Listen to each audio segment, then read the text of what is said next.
सुबह का समय था।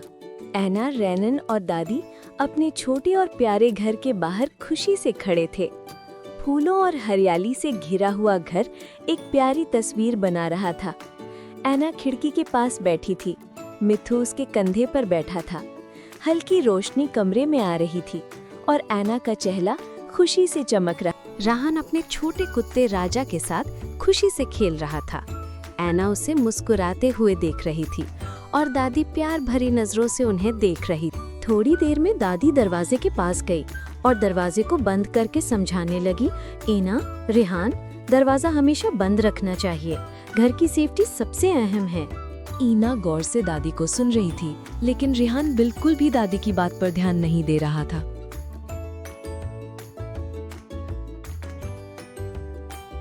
दोपहर की हल्की रोशनी थी।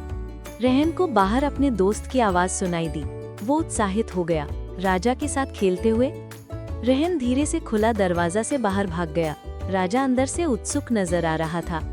राजा छोटा पप्पी रोशनी की तरफ क्यूरियस नजरों से कदम बढ़ा रहा था।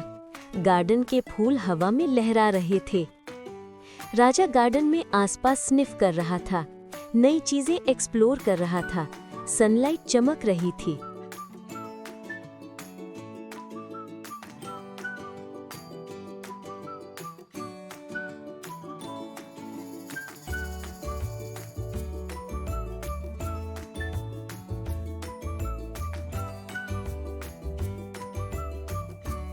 ऐना दरवाजा खुला देखकर शॉक्ड हुई।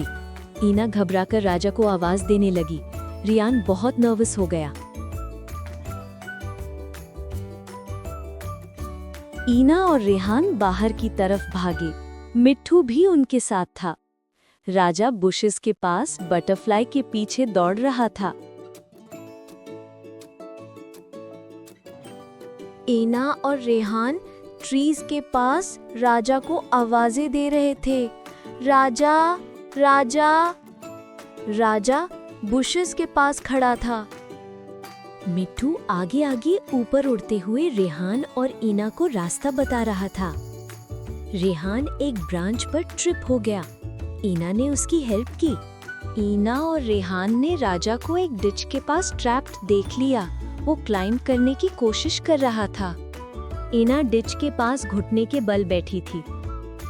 मिट्ठू एकदम लाउडली चर्प करने लगा, जैसे कोई खतरे की वार्निंग हो। रेहान एक स्टिक फेंकती सांप की तरफ और ऐना ने जल्दी से रेहान को उठा लिया। दादी घर के गेट के पास बहुत घबराई हुई खड़ी उनका वेट कर रही थी।